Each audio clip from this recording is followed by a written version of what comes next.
Bonjour à toutes et à tous et bienvenue dans le webinaire Prévention de Collecteam.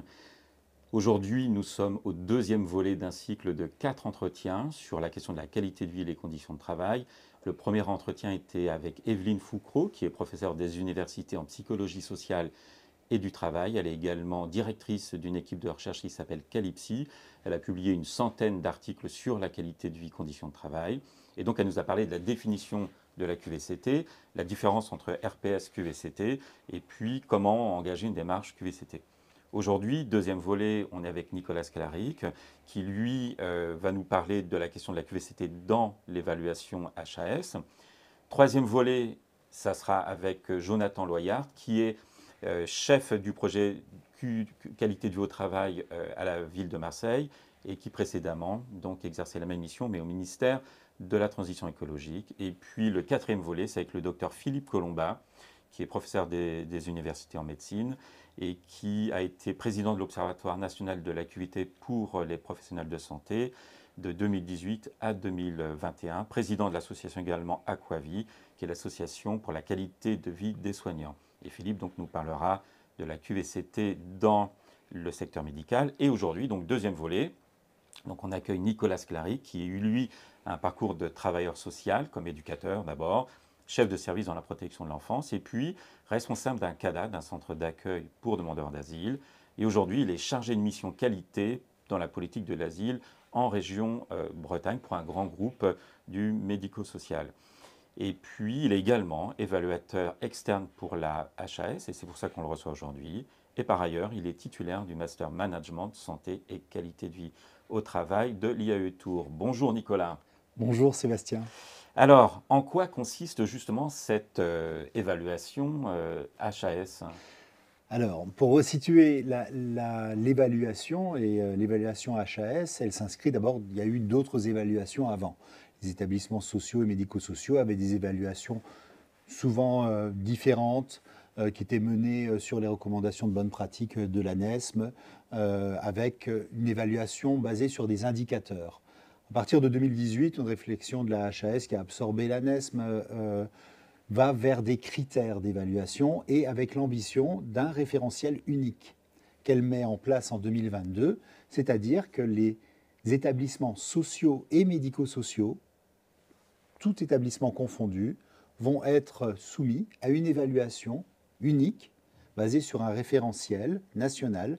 Ça va concerner, et ça concerne actuellement, plus de 40 000 services. Oui, ça fait beaucoup. Ouais. Ça veut dire qu'en fait, entre le médical et le médico-social, il y a suffisamment de points communs pour pouvoir faire une évaluation avec des critères communs ?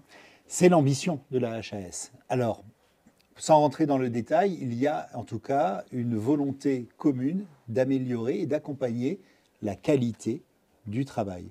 La HAS évalue la qualité dans les établissements et services sociaux et médico-sociaux. Alors, maintenant, qu'est-ce que la HAS entend par qualité ? Oui. C'est un peu ça. Donc, déjà, la qualité en soi, elle va être la qualité des soins ou de l'accompagnement. C'est le mot accompagnement qui va être moteur pour faire un petit peu le parallèle entre les établissements sociaux et médicaux.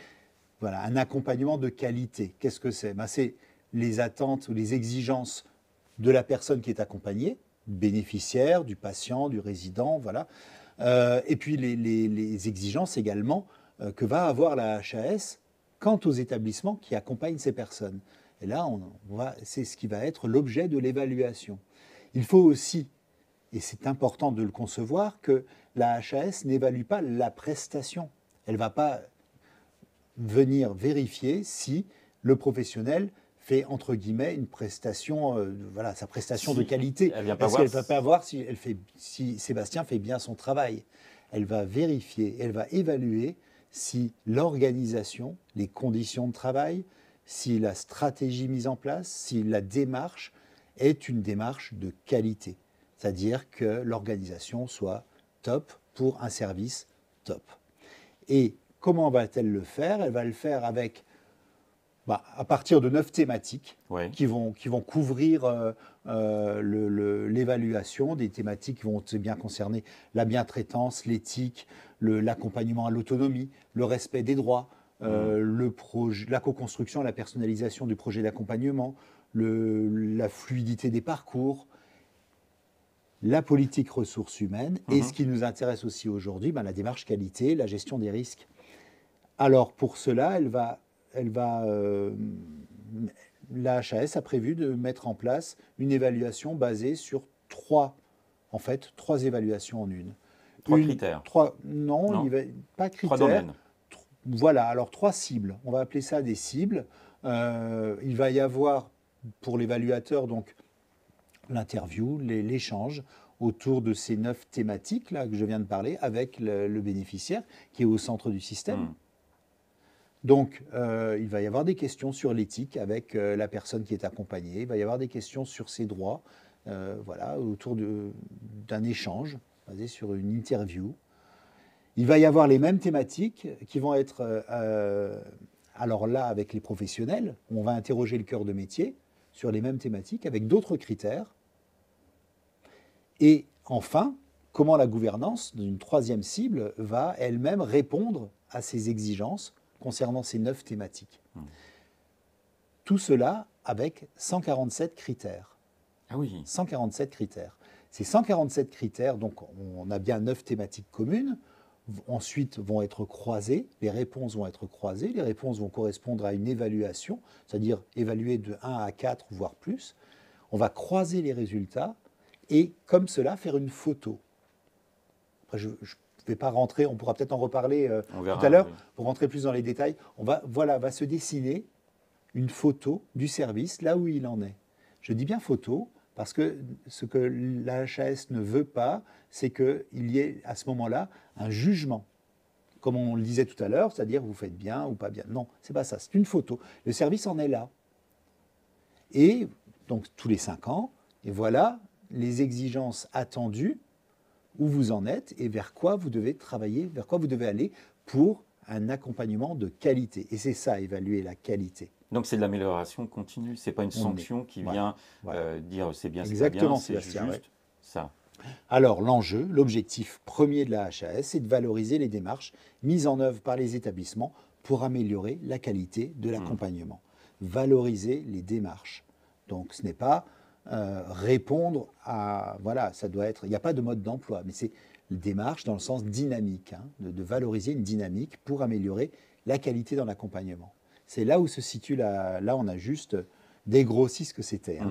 Voilà, après, donc, on reste toujours sur des enjeux. La HAS, elle a comme enjeu que la personne qui est accompagnée, le bénéficiaire, soit acteur, que l'établissement il s'inscrit dans une perspective, c'est-à-dire qu'il voit demain, qu'il s'inscrit dans cette... Donc on sent bien le mouvement qui est exigé, et puis également que ça porte un sens.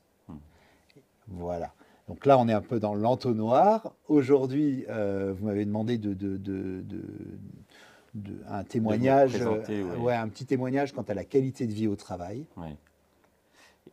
Alors justement, cette qualité de vie au travail dans l'évaluation HAS, elle occupe quelle place? Oui, voilà. Donc là, effectivement, la qualité de vie au travail, je dirais de façon générale, elle occupe la place qu'on veut bien lui donner et surtout de la façon dont on la définit. Pour la HAS, elle a une vision très claire. D'abord, c'est un élément important pour la HAS, la qualité de vie au travail. Important et complexe. Donc c'est l'ensemble des conditions dans lesquelles les travailleurs exercent leur travail. L'ensemble des conditions. Donc les travailleurs, les professionnels, les personnels de soins, de santé, l'ensemble de ces conditions. Et déjà là, c'est assez important d'essayer de définir ce que sont ces conditions. Oui, Alors, l'ensemble de ces conditions et quels sont leurs impacts sur leur bien-être physique, psychologique ou social. Quels sont les éléments justement que la HAS retient dans ces conditions de travail, qualité du travail? Alors, la HAS va avoir une approche en laissant le service exprimer, prouver, montrer, tracer qu'elle est dans une démarche d'amélioration de ses conditions de travail, sans définir au préalable que les conditions doivent être ceci, il doit y avoir cela, il doit y avoir cela. C'est toujours la démarche qui va être première. Ça veut dire que, en fait, pour la HAS, ce qui est le plus important, c'est cette dynamique. cette mise en mouvement, en travail, en réflexion sur l'amélioration de la qualité de vie au travail, plus qu'une photographie de la QVT à ce moment-là. Ce qui est assez pertinent, parce que ce que l'on peut remarquer, que ce soit pour la HAS ou de façon assez globale pour la qualité de vie au travail, c'est que Rome ne s'est pas fait en un jour, Bien sûr. qu'il est plus important d'avoir une dynamique, quelque chose qui avance, plutôt que de cocher des cases. Donc effectivement, c'est assez judicieux. Il ne faut pas oublier que ces 40 000 services en France ne sont pas tous au même niveau. D'avancée dans Certains la se démarche. créent, d'autres se transforment, d'autres avancent, d'autres sont très bien. Donc il n'y a pas comme cela des choses. Par contre, il va y avoir au niveau de l'organisation de l'établissement et au niveau des conditions de travail, des espaces, des objets, des outils qui vont être évalués. Et là, on va le voir dans les questions plus tard dans le déroulé. En tout cas, l'ensemble des conditions vont être des conditions de travail qui vont être sur l'organisation du travail, qui vont être techniques, mais qui vont être également sur des aspects sociaux, voire même également sur les liens qui peuvent être faits entre ces espaces. Quand vous parlez d'éléments sociaux, par Ouais, exemple, ouais. parce que ça ne paraît pas évident. Non. On peut penser que un des éléments qui va concerner la qualité de vie au travail dans un établissement social ou médico-social va être le lien entre la vie professionnelle et la vie extra-professionnelle. On peut penser que considérer la qualité de vie au travail pour bien sûr bonifier, améliorer la qualité de l'accompagnement, c'est l'objectif. Hein. Oui. La qualité de vie au travail ayant comme conséquence d'avoir une meilleure prise en charge des patients, par exemple. Hein. On peut penser qu'il y a un lien avec la vie personnelle. L'exemple souvent qui vient, enfin moi qui me vient en tête, hein, voilà, c'est les heures de garde pour les mamans qui ont des enfants. Est-ce qu'il est possible au sein du travail de penser à l'organisation du travail en tenant compte d'un espace, d'un critère interne, repéré, extra-professionnel, en se disant que la personne fera un travail de qualité si elle est dans des conditions de qualité. Et là, je reviens à la définition et à la vision de la QVT par la HAS, qui est d'ailleurs pas propre à la HAS. C'est toujours cette phrase, enfin moi j'ai entendu depuis 20 ans, c'est je m'occupe de tout, mais qui s'occupe de moi ?» Donc voilà, c'est la QVT, elle a cette ambition-là. Donc, de s'occuper de moi. Non, elle a comme ambition de tenir compte de tous ces aspects. D'accord. De ne pas dire que améliorer la QVT, c'est juste travailler sur un aspect technique, un aspect formel, juste travailler sur les risques, la prévention des risques psychosociaux. Ce n'est pas que cela, c'est un ensemble. Et d'ailleurs, l'établissement ou le service en lui-même, ce qui est exigé par la HAS, va être de voir que cela a été réfléchi et inscrit dans une démarche. Pas tant sur le champ, c'est au service de le définir, pas tant sur l'approche en elle-même, la méthode, le temps dévolu, le périmètre, on va le voir ensuite. Donc en gros, la HAS, ce qu'elle veut vérifier, c'est si l'établissement a mis en place une politique QVT. Donc les éléments évalués, on a vu un peu. Les questions que l'on pose en tant qu'évaluateur. Oui, voilà. Alors, quelles sont justement ces questions? Vous arrivez, vous, parce que vous êtes évaluateur. Je vais vous lire la question, je l'ai ramenée. Oui. Alors, donc, un évaluateur va poser à un établissement, peu importe lequel, donc on est dans vous vous rappelez, il y a 3 évaluations. Oui. Hein, la personne accompagnée, le professionnel et la gouvernance, directeur, voilà. À la gouvernance, poser la question. Donc c'est le critère 391 que d'ailleurs tout le monde peut voir sur le site de la HAS, le site où on peut voir les évaluations. Hein. Critère 391, l'établissement promeut une politique favorisant la qualité de vie au travail. L'établissement définit une politique QVT. Donc c'est très clair. Hein. La question, par exemple, que Nicolas va poser et a posée face à la gouvernance, c'est: avez-vous défini et formalisé une politique QVT? Et là, il y a également quelque chose de très intéressant. Qu'est-ce qu'on entend par définir? Qu'est-ce qu'on entend par formaliser? Selon la HAS. Très précisément, définir veut dire délimiter une politique dans 3 axes. L'axe des principes, l'axe du champ et l'axe des objectifs.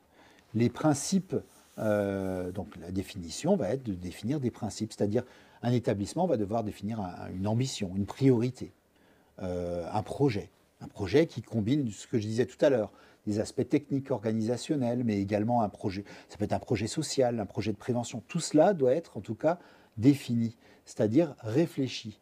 Réfléchi comment? La gouvernance ne va pas réfléchir seule.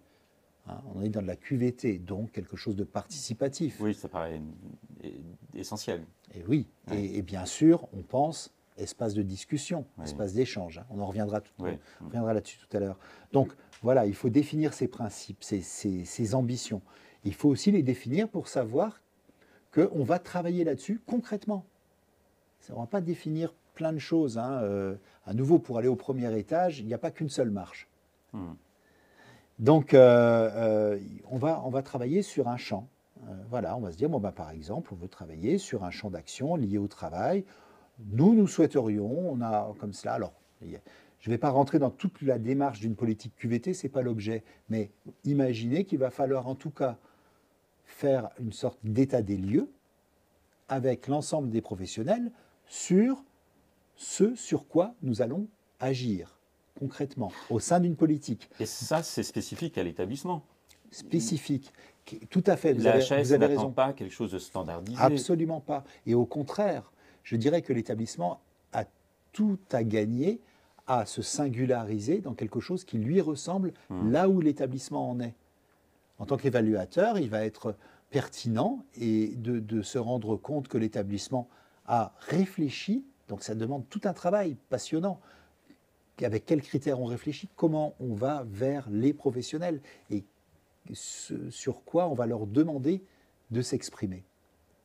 Pas sur des idées forcément de gouvernance, ça dépend du professionnel. Donc en tout cas, la HAS va avoir à cœur de vérifier qu'il y a véritablement une politique dans laquelle, et c'est le cœur, hein, c'est à partir de là que la QVT va pouvoir se déployer. Hein.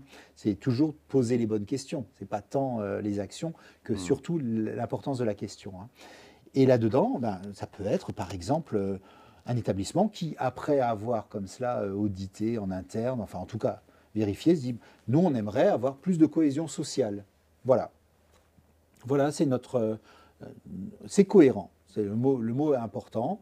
C'est-à-dire que oui, on s'est interrogé, on a regardé différents aspects avec tous les partenaires aussi le CHSCT, enfin tous les partenaires internes ou externes, peu importe. Donc voilà, on va travailler la cohésion ou améliorer la qualité en agissant sur les conditions de travail. Ou voilà. Donc là, on inscrit notre politique avec cet enjeu et là-dedans, on délimite un champ. Donc bien souvent, ce champ d'action, ben, c'est l'ensemble des actions qui vont amener une transformation, c'est ça un champ. Donc ça peut être un champ en disant, bon, ben, un grand établissement qui dit, ben, nous pour l'instant, notre politique QVT, c'est uniquement, on la teste sur un service. On n'a pas l'ambition encore parce qu'on a plus de 100 salariés, voilà, mais on voudrait travailler sur un service, pour un peu un laboratoire d'analyse, hein. C'est une méthode. Possible.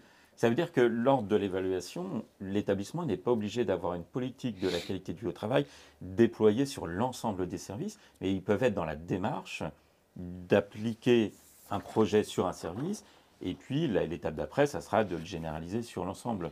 Je reprends la question. Avez-vous défini et formalisé une politique QVT? Oui, nous avons défini une politique QVT dans ce champ, c'est-à-dire sur le service Intel, parce que nous savons que la cohésion sociale doit être améliorée à l'échelle de tout l'établissement. Néanmoins, pour une question de moyens et d'efficacité et également de conséquences dans notre plan d'action, on commence ici, où on va réfléchir aux conditions de travail. J'invente en vous parlant, mais ça peut être, voilà, on teste le travail avec des horaires aménagés, par exemple. Ou alors, et donc, petit laboratoire, ça s'inscrit dans une politique avec un plan, et voyez, donc, le deuxième mot, c'est formaliser. C'est un mot très important pour la HAS, car à chaque question va être demandé un élément de preuve, Donc un document un écrit. document écrit. Oui. Écrit dans l'ordinateur, peu importe sa forme, mais il est obligatoire. Donc, formalisation, ça veut dire toutes les étapes, que je puisse m'en rendre compte, et puis à partir de là, évaluer, donc de 1 à 4, si il y a donc eu de défini une politique qualité, et sur quelle base, Ouais. sur quelle base, sur quoi on se base. Comme ça, une idée dans les bureaux, bon, ok, ou alors un baromètre, un indicateur, une enquête de satisfaction, un aller vers, des groupes de travail, un pilotage, et puis les principes, voilà. Donc à partir de là, on a un critère évalué. À nouveau, il n'y a pas eu d'évaluation de c'est bien ou pas bien, voilà.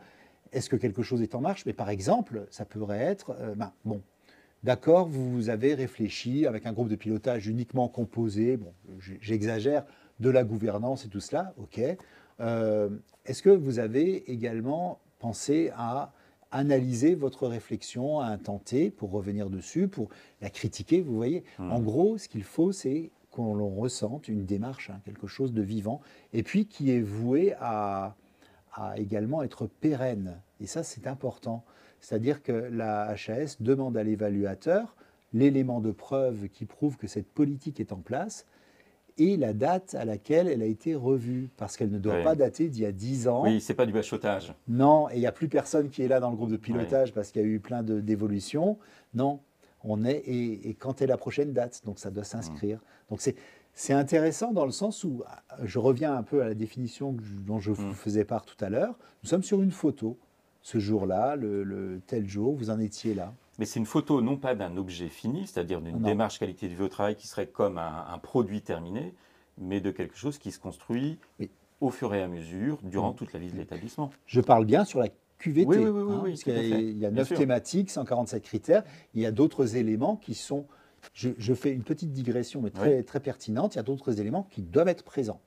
C'est ce que la HAS appelle les critères impératifs, c'est-à-dire que là-dessus, il n'y a pas à, oui, on est en train de bricoler, non, c'est là ou c'est pas là. Et si ce n'est pas là, impératif veut dire qu'ils doivent impérativement être rapidement corrigés. Donc il va y avoir pour la HAS, à ce moment-là, sur ces 18 critères, une exigence en temps et une exigence formelle. C'est-à-dire que je n'ai plus en tête, je crois que c'est peut-être que les personnes qui nous écoutent pourront corriger, je crois que c'est dans les 3 ou 6 mois où il doit y avoir une action corrective. Ça, rapidement. Oui, alors ça concerne des éléments formels, exemple le DUER. Il faut qu'il y ait un DUER, point. Il n'y a pas, oui, on est en train de le bricoler, on cherche un classeur. Il est là ou pas. C'est une obligation légale. Voilà, donc ces critères impératifs, ces 18 critères sont tout de même impératifs. Voilà. J'en reviens en tout cas à la QVT. L'autre élément dans cette même question sur l'établissement promeut une politique favorisant la QVT, ça va être d'identifier les actions et la stratégie mise en œuvre. Alors, est-ce qu'il faut, justement, pour pouvoir engager ça, est-ce qu'il faut commencer par un audit qualité de vie au travail externe, faire venir des consultants? Est-ce que c'est une nécessité, ça? Alors, est-ce que c'est nécessaire? En tout cas, il est nécessaire de s'en poser la question. À nouveau, l'idée n'est pas de formater tous les 40 000 services à un modèle. Chaque service se pose la question. La HAS propose un outil d'auto-évaluation dans le cadre, donc un outil qui est accessible et que beaucoup de services mettent en œuvre, donc ils s'auto-évaluent. Ça leur permet de voir quelles sont les exigences de qualité attendues par la HAS, mais également les termes, définir, formaliser. Souvent, on a des mots qui reviennent dans les questions. Qu'est-ce qui est entendu par cela? De se rendre compte qu'il faut prouver ce que l'on fait. Et là, je suis travailleur social, donc je sais que c'est un domaine où on n'écrit pas souvent et pas assez. C'est moins le cas dans le médico-social, mais néanmoins là, il va falloir en tout cas que ce soit formalisé et tracé. Donc il y a cet outil qui existe. Après, il y a des établissements moi j'ai rencontré un établissement qui a proposé de véritablement mettre en place une démarche QVT dans laquelle s'inscrira l'évaluation comme un des éléments. C'est-à-dire que la démarche de qualité de vie au travail, l'amélioration continue de la qualité, on va dire, l'amélioration continue de la qualité, l'établissement s'y engage en un gros travail sur plusieurs années, enfin quelque chose de complexe, et inscrit l'évaluation de la HAS comme à un moment, un baromètre qui veut dire, ben voilà, on en est là. Donc là, on voit qu'on renverse les choses, l'établissement n'est plus à exécuter une attente pure, disant, ben voilà, la HAS m'a dit qu'on faisait vraiment du bon boulot, tout va bien. Non, non, pas du tout. C'est un élément, un outil. La HAS, l'évaluation HAS devient un outil de cet établissement, ce qui est assez judicieux d'ailleurs. Tout à l'heure, vous parliez d'attentes et de besoins. Là, vous venez de reparler des attentes. Est-ce que vous pourriez clarifier un peu, c'est quoi la différence entre un besoin et une attente? Alors, selon la HAS, moi, ce que je ressens au travers de tous ces critères, c'est que la HAS ne souhaite pas seulement que le professionnel ou le service vérifie et réponde aux besoins des personnes accompagnées, mais également vérifie des attentes quant à la qualité. Un exemple, vous avez des personnes, donc le principe d'un établissement, par exemple, je vais revenir un peu dans mon domaine, que je maîtrise un peu mieux que médico-social, par rapport à une personne vulnérable dans la politique de l'asile, un de ses besoins serait voilà, j'ai mal aux dents, j'aimerais aller chez le dentiste. Voilà, un besoin. Bon, on répond à ce besoin. Le service, selon la HAS, doit aussi répondre à des attentes qu'elle a quant à la qualité de l'accompagnement. Est-ce qu'il ne serait pas plus judicieux de dire, au-delà de cela, ce que nous proposons à toutes les personnes que nous accompagnons, c'est de rencontrer un professionnel de santé pour un check-up. Complet, pas voilà, que les dents. Voilà, et s'il n'y a aucun problème, il n'y a aucun problème. J'aurais répondu à une attente de qualité. Je suis dans une position où j'anticipe des risques éventuels, ou du moins, je crée un espace pour les évaluer, les vérifier. Et là, la HAS va évaluer justement si l'établissement a cette stratégie, si elle est dans cette posture qui est attendue. Et parce que là, on parle d'accompagnement à qualité. La qualité n'est pas de répondre uniquement à un besoin, mais également d'anticiper les attentes et ce que l'on attend d'un service de qualité. Au moins de les vérifier. Oui. Ce qui fait qu'il y a beaucoup de questions qui répondent à sur quel élément vous vous basez pour évaluer les besoins en santé. Je demande à la personne. Bon, ok, mais à part cela, parce que vous avez des personnes vulnérables qui, malheureusement, elles vivent avec leur mal-être, qu'ils soient de sang. Enfin, là, je prends donc c'est intégré et au point où la personne ne l'identifie plus comme une éventuelle attente. Effectivement, en tout cas dans les publics vulnérables que j'ai pu croiser, il y a effectivement un mal qui est transporté par la personne et qu'elle a intégré, elle ne s'en plaint plus. Donc ça, on retrouve ça dans tout le domaine, même dans le domaine médical. C'est-à-dire je peux être hospitalisé pour je sais pas, une jambe cassée et en même temps avoir des douleurs ailleurs et ne jamais en parler. La qualité de vie au travail, en tout cas, pour améliorer la qualité de l'accompagnement, va considérer que le professionnel doit aussi être outillé en termes d'éléments d'analyse des besoins. C'est-à-dire qu'il... c'est assez compliqué, mais qu'il soit au moins, qu'il connaisse au moins, qu'il ait des critères un peu d'évaluation des besoins, en disant là, je vois un signe qui me fait penser que je devrais demander à un professionnel de ce secteur de vérifier. Un exemple, dans la politique de l'asile, les personnes qui sont accueillies en France ont un parcours d'exil long qui on a pu observer que quasiment toutes les personnes avaient des traumas. Des traumas dus à ce parcours d'exil chaotique, dangereux. Bon, voilà, je ne vais pas rentrer dans le détail. Le professionnel qui va l'accompagner au sein de la politique de l'asile n'est pas psychologue, n'est pas professionnel de santé. Néanmoins, elle est formée à repérer les besoins en santé mentale, quasiment dans tous les établissements de la politique de l'asile en France. Bon. Voilà, elle répond à une exigence de la HAS qui ne demande pas à ce que la personne soit, qu'elle fasse tout, qu'elle soit, bien sûr. Mais qu'elle ait cet aspect où elle va pouvoir anticiper un risque.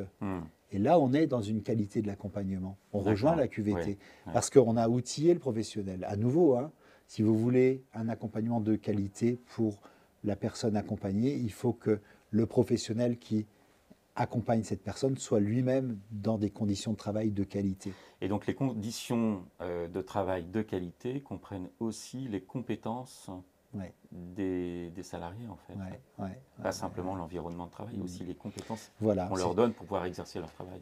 voilà. Alors ça, c'est justement tout ce qui fait l'objet de cette démarche qui va être évaluée par la HAS, c'est-à-dire quel plan d'action vous avez pour la qualité de vie au travail, quels moyens vous déployez pour cela, comment est-ce que vous considérez le travail en lui-même.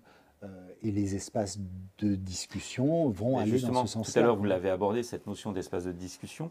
C'est quoi concrètement un espace de discussion? Parce qu'on a un peu, ça fait un peu penser le coin machine à café. Ouais, c'est Espace ça, de ouais. discussion, Tout à fait. c'en Ouais. est un, C'en est c'est un, informel. c'en est un. Mais Ouais, probablement que la HAS alors les espaces, envisage ça un peu différemment. ouais, ouais, un peu.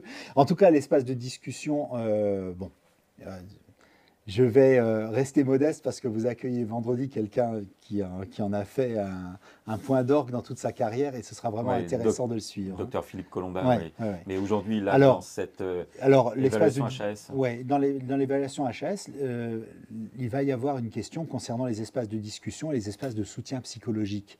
À nouveau, hein, pour tous les établissements sociaux et médico-sociaux. et médicaux. Et médicaux aussi. Et donc, l'espace de discussion en soi, c'est déjà quelque chose c'est un espace qui est maîtrisé par la gouvernance avec une fonction précise, un, un lieu précis et voilà, ce n'est pas forcément informel. Il n'y a pas de question d'évaluation des lieux informels de discussion. Ce qui pourrait presque, parce que quand on analyse les lieux informels, ils sont souvent très riches, mais voilà. En tout cas, là, on est sur quelque chose qui doit servir l'établissement, le SSMS, pour améliorer la qualité de vie au travail et la qualité de l'accompagnement. Il doit servir parce que créer un espace de discussion, créer un espace de parole, c'est déjà redéfinir des interactions. C'est assez stratégique en fait de définir un espace de discussion parce que la gouvernance va dire bon, bah, à ce moment-là, certaines personnes vont pouvoir échanger sur tel sujet avec tel objectif. Donc on peut redéfinir des interactions qui n'existaient pas. C'est très intéressant stratégiquement. Hein. Je l'aborde un peu différemment parce que c'est ma pratique qui m'a amené à voir que l'espace de discussion était déjà pertinent quand il parlait du travail. Oui, c'est pas juste de l'analyse de pratique. Non, alors là on est dans plutôt ce que la HAS appelle des espaces de soutien psychologique. Hein. L'analyse de pratique, les réflexions éthiques, les groupes de travail sur la réflexion éthique, le questionnement éthique dans l'établissement. Là on est sur des aspects qui vont être plutôt de réflexion sur le travail. L'espace de discussion, c'est un peu une boîte à outils qui, si elle est bien cadrée avec des objectifs clairs, clairement définis et formalisés, vont permettre aux salariés de sentir l'importance de sa parole sur des domaines sur lesquels elle se sent valorisée. Je dis cela et je me permets de faire un petit focus sur ce point. Quelquefois, il pourrait y avoir un espace de discussion, s'il est mal maîtrisé, presque dangereux, dans le sens où toute personne n'a pas à réfléchir dans sa fonction sur tout sujet. Oui, effectivement. Oui, si on prend une aide-soignante qui réfléchit sur des questions stratégiques ou éthiques, elle peut se dire, mais élevées de soins médicaux, c'est pas son ressort. Ça peut même être insécurisant. Ben oui, ça peut la mettre en difficulté, effectivement. Et ça peut être insécurisant de se dire, bah tiens, on me pose des questions qui normalement sont celles du directeur. Waouh, ça veut dire que lui-même, il ne sait pas. Alors que vous peut-être voyez. qu'il sait, mais... Donc, c'est pour ça que je dis maîtriser l'espace de discussion et ça doit être cohérent. C'est-à-dire, ben voilà, on va essayer de réfléchir à améliorer notre cohésion au travail, tenant compte des aspects qui nous paraissent légitimes là-dedans. Qu'est-ce qui vous paraît légitime? Voilà ce que nous attendons. C'est toujours pareil, hein, on ne répond pas que à des besoins, mais voilà les attentes. On voudrait par exemple travailler sur la pérennité d'un service ou l'absentéisme. Voilà. Ben tiens, réfléchissons à l'absentéisme, mais avec différentes approches. Des approches personnelles, nos attentes, et puis ça nous permet aussi de redéfinir tout ce qui va être la cohérence du système, c'est-à-dire pour qui on travaille, qui nous paye pour ce travail. L'espace de discussion va permettre aussi de se replacer au sein d'un fonctionnement. La question de la HAS, au niveau du temps, est-ce que c'est Oui, bon? oui, oui, très bien, Ça va? on a le temps. Alors, la question 393, concernant donc une question que l'évaluateur va poser à la gouvernance, va être, est-ce que vous organisez des espaces de discussion et de partage pour les professionnels à fréquence régulière? Est-ce que vous organisez ces espaces? Sous quelle forme? Groupe de travail, réunion de service. Donc on est dans quelque chose où la HAS, à nouveau, ne juge pas de la pertinence du fond, de l'objectif visé ou de la qualité. Alors attention au mot qualité, parce que je l'utilise, il ne faut pas que je l'utilise partout. Et non pas de la pertinence, Oui. voilà. Mais est-ce que l'espace existe? Comment est-ce qu'il est formalisé? Un espace où tout le monde se regarde, il n'y en a qu'un qui parle. C'est pas tellement un Et espace pourtant, de ça discussion. existe. Ça existe. Ça existe. Ouais, Hein. ouais. Donc, ça veut dire comment ça fonctionne. Quelles sont les règles qu'on met en place? Pour quel objectif? Est-ce que tout le monde s'y sent représenté? Hein, interdisciplinarité. Donc, voilà. Et quelle fréquence? Parce que, voilà, faire la réunion... Ah ben là, je suis désolé, mais bon, ça ne va pas être possible. Non, c'est à régulier. Donc, ça veut dire que ça s'inscrit dans une fréquence avec un travail, avec... des bilans, voilà. Donc ça, c'est un critère qui est évalué. Et puis, il y a tous ces espaces de soutien psychologique qui sont... Donc là, ce sont les analyses de pratique. Ça peut. Ça peut. Alors oui. Pas seulement. Oui. Bah, la question va être, proposez-vous ou organisez-vous des temps de soutien psychologique et ou éthique aux professionnels? Sous quelle forme? À nouveau, hein, c'est pas parce que vous mettez en place une analyse de pratique que c'est bon, le soutien psychologique est là. Non, comment? On reprend la question. Qu'est-ce que vous proposez? Qu'est-ce que vous organisez? Mais sous quelle forme, quoi? C'est-à-dire, ça peut être également un soutien psychologique par les pairs, c'est-à-dire on crée un groupe où de jeunes professionnels vont pouvoir échanger avec des professionnels plus expérimentés. Parce qu'on sait que dans un parcours professionnel, on est tous passés par des phases de sublimation et ainsi de suite, quoi. La vie professionnelle fait qu'on a besoin de soutien. Ça peut être cela. Ça peut être aussi un soutien psychologique de profession. Enfin, tout existe, mais tout est très pertinent. De professions isolées. Vous avez souvent dans les services sociaux des professionnels qui sont seuls, c'est-à-dire qu'ils ne travaillent pas en équipe. Hein. L'assistante administrative, elle est seule. Elle se pose des questions, par exemple, sans avoir vraiment de miroir avec lesquels échanger de personnes en face, quoi. Par contre, créer un groupe avec plusieurs services, voilà, et ainsi de suite. Après, ça peut être avec un intervenant extérieur sous la forme de l'analyse de pratique, mais ça peut être aussi en interne. À nouveau, la singularité est plutôt, moi je trouve, encouragée à partir du moment où elle répond à ces exigences de critères de qualité. Et tant mieux. Et tant mieux, parce qu'on ne va pas travailler de la même façon à Orléans qu'en Bretagne, ou ailleurs en tout cas. Même dans la région Bretagne, on travaille différemment. Oui. Alors on voit que cette question de la QVT dans l'évaluation de la HAS, c'est vraiment pas une notion de produit fini où il devrait y avoir tout de mis en place, tout réalisé, tout accompli, mais une démarche de réflexion avec différents partenaires, tous les partenaires, construit, je dirais, en bonne intelligence, c'est-à-dire on donne la parole à tout le monde, on régule, et que c'est ça qui est évalué, c'est cette dynamique-là, cet engagement dans cette démarche. Oui. Après, là-dedans, il y a tout de même une évaluation avec des critères qui vont de 1 à 4 et 4+, c'est-à-dire quand on dépasse l'exigence, ce qui arrive régulièrement. Et puis, évidemment, il y a une évaluation, c'est-à-dire un service naissant qui vient de s'ouvrir n'a pas encore tout cela en place. Donc, il ne va pas pouvoir coter 4 sur 4, parce que tout n'est pas... Ou alors, tout est en construction. C'est en germe. C'est en germe. Donc, mais ce n'est pas pénalisant. Ben justement, pas du tout. C'est au contraire, effectivement, il va y avoir une partie de la note, il va y avoir une partie commentaire, dans lequel va être amené des éléments de contexte. Exemple, le service a ouvert au 1er janvier.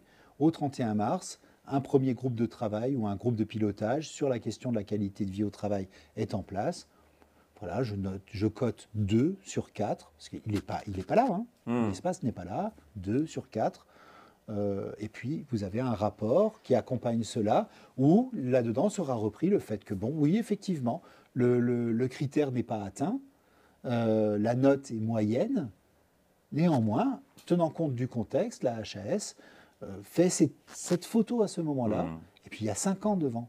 Ouais. Mais le sillon est engagé. Et justement, j'allais dire presque cette cotation, en fait, c'est pas une note, c'est-à-dire, c'est pas comme à l'école où ça signifie que vous savez ou vous ne savez pas, vous avez bien appris la leçon ou pas, ça signifie le niveau d'avancement dans le processus, dans la démarche. Ouais, ouais. Est-ce que justement, en dernière question, est-ce que vous auriez 2-3 conseils à nous donner sur cette démarche QET pour l'évaluation? Est-ce qu'il y aurait des choses vraiment à éviter ou peut-être des choses à favoriser? Alors, ce que j'ai pu, ça fait plus d'1 an maintenant que je fais des évaluations, ce que j'ai pu constater, c'était l'évaluation en soi, sachant que dans un service, une bonne partie du service va être interrogée. Je pense aux professionnels.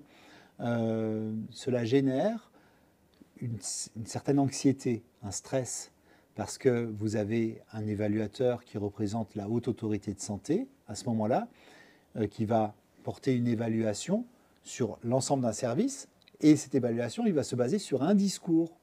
Souvent, durant l'évaluation des professionnels, il y a un groupe de 2 ou 3 personnes. Ça fait tout de même un poids sur les épaules de ces professionnels, hein. En plus, il est souvent... Ça peut être stressant. Tout à fait. Donc, si j'avais un conseil, ou du moins si je pouvais me permettre une réflexion, c'est ce que je dis souvent dans les réunions de préparation, de cadrage, c'est que les professionnels soient présents dès le début. Le début d'une évaluation commence par déjà recueillir l'information qui est cette injonction. Vous devez, ce service dans telle région, être évalué avant telle date, c'est-à-dire faire partie tout de suite de ce processus, aller vers des outils comme l'auto-évaluation, parce qu'elle permet de voir que les questions, ben oui, je pourrais y répondre, de bien accompagner les professionnels dans l'idée que ce n'est pas la qualité de leur prestation qui est évaluée, de bien préciser aux professionnels que la confidentialité des bénéficiaires est garantie. Je n'ai pas à lire les dossiers des personnes accompagnées, je n'ai même pas à connaître leur nom. Je n'ai pas à vérifier l'efficacité de la prestation qui a été menée. Savoir si je suis guéri après avoir été malade, c'est ça? Oui. Par contre, je vais vérifier l'organisation. Est-ce qu'il y a eu un suivi tracé de toutes les étapes qui ont mené à la guérison? Est-ce que là-dedans, les personnes qui devaient être convoquées à cette étape de guérison l'ont été? Et le vérifier par 3 regards. Le patient, le professionnel et la stratégie, la gouvernance. Quelle stratégie il a mis en place pour que ce chemin-là soit fait? Vous voyez? Et donc, amener cela, donc rassurer. Rassurer comment? En montrant que les questions, elles sont abordables. Travailler un peu dessus. Savoir aussi que, sur ce domaine-là, on sait qu'on ne va pas être bon. Se dire qu'on est dans un travail constructif, qu'on n'est pas là pour cacher des choses, parce que et nous, l'évaluateur n'est pas là non plus pour vérifier, tiens, votre projet d'accompagnement plastifié est vraiment très neuf, quoi. Il a été fait la semaine dernière, juste avant que j'arrive, ça se voit souvent. Mais non, on est dans quelque chose on va travailler ensemble, on fait une photo à un moment, il n'y a rien de grave, et puis on a des années pour le faire, et surtout, on va dans la bonne direction. Et on sait pour qui on travaille, pour la personne que l'on accompagne. Avec le décideur et le financeur, et avec tout cet aspect-là. Ça permet aussi, l'évaluation, également un outil, je pense, qui peut remotiver, relancer une équipe, positionner des personnes en disant, voilà, je comprends mieux dans quel univers j'évolue et ce qui est attendu. Est-ce qu'il y a un délai qu'on pourrait considérer comme raisonnable pour vérifier que l'on est bien dans les attendus de l'évaluation HAS? Est-ce que si on s'en préoccupe 4 mois avant l'évaluation, c'est peut-être un peu tard? Bien souvent, le calendrier et les injonctions, alors elles sont définies par le préfet ou par le département. Tout, par exemple, le département des Côtes-d'Armor, les établissements de la protection de l'enfance, si je ne me trompe pas, doivent être évalués avant le 31 décembre 2024. Vous le savez, un peu en début d'année. Là, voilà. Et là commence la démarche. Là, ben voilà. Quels moyens on se donne? Où est-ce que l'on place cette évaluation? Qu'en pensez-vous? Qu'est-ce que c'est pour vous? L'avez-vous vécu? S'il y avait un ancien modèle aussi, hein. Donc il y a tout cela. C'est véritablement un outil. Et puis, une chose qui est importante à savoir également, c'est que ces cotations vont donner une note globale pour l'établissement qui va être publiée et publique. Donc, ce n'est pas la carotte, hein, ce que je dis, c'est que simplement, il va y avoir également une publication grand public de la qualité des établissements. Ça veut dire que chaque citoyen, avant de devenir un patient en allant à Ouais, l'hôpital, par ouais, exemple, ouais, ouais. peut consulter. Pourra, pour l'instant, c'est pas encore. Voilà, c'est ce qui est prévu par la HAS. C'est le projet. C'est le projet. D'accord. Hein. Donc là, il y a un peu d'enjeu. Autant vous avez des services sociaux ou médico-sociaux qui sont des services d'accompagnement pour des personnes vulnérables qui ont besoin de cet accompagnement. Par exemple, dans la protection de l'enfance, c'est un système pour les enfants qui sont séparés de leurs parents, une mesure de contrainte. Mais vous avez quand même beaucoup de services, je pense au médico-social, où les personnes ont, entre guillemets, le choix. Oui, Exemple, oui, les oui. EHPAD. Entre guillemets, le choix. Je fais rapide parce qu'il y a des Oui, aspects bien financiers, sûr, oui, de oui. proximité. Il y a plein de contraintes qui font que. choses. Néanmoins, vous allez pouvoir connaître, entre guillemets, donc la note globale, voir des aspects de cette évaluation des établissements. Donc il y a tout de même à s'en préoccuper avant. On n'est pas dans un... Si, enfin, je ne maîtrise pas assez bien le médico-social, le milieu des EHPAD. Il y a un aspect concurrentiel tout de même. Oui. Il doit y avoir au moins une prise de conscience de là où on en est. Oui. Voilà. Oui. Et cette ambition, je reviens au tout début de l'intervention, cette ambition de voir un seul référentiel unique, elle a également des travers. Dans les 147 critères, on voit que c'est la HAS, la Haute Autorité de Santé, qui l'a fait, surtout quand vous évaluez des établissements sociaux. Voilà, il y a des aspects qui sont à... Donc le travail est en cours, il y a un premier petit bilan quantitatif qui est sorti le 23 mars 2024, qui est...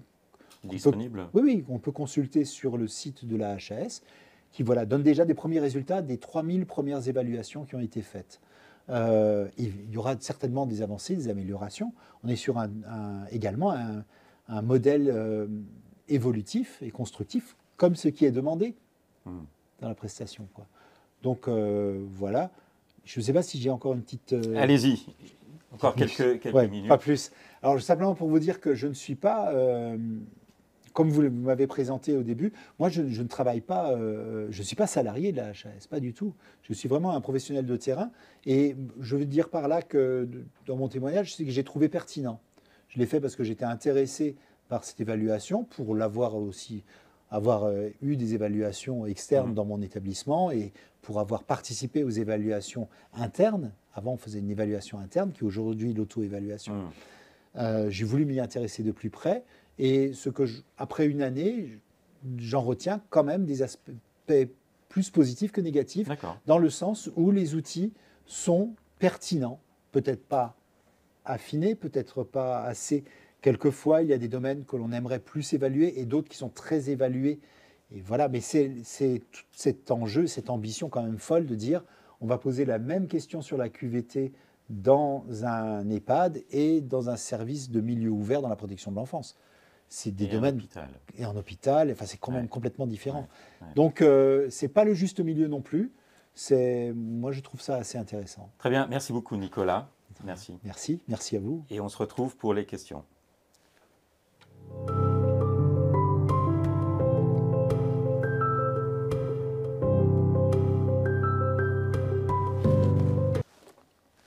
Alors sur les questions, il y avait où pouvons-nous trouver l'outil d'auto-évaluation pour la HAS? Nicolas, vous l'avez dit, c'est sur le site la HAS. Est-ce qu'il y a un nom de site particulier? Oui, Sinae.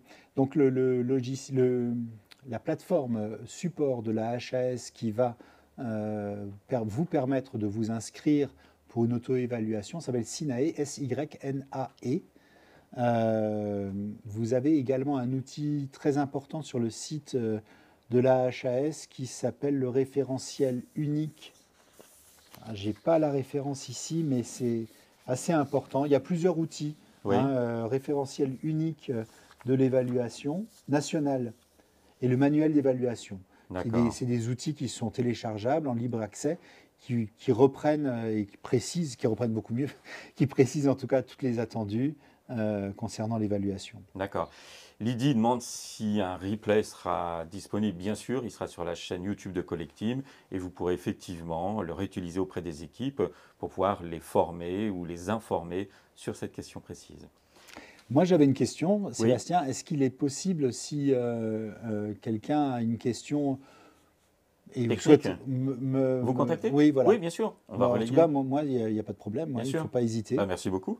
Merci Nicolas. Donc, on relaiera effectivement s'il y a des questions. Voilà, on vous les transmettra directement. Est-ce que vous avez d'autres questions à poser à Nicolas?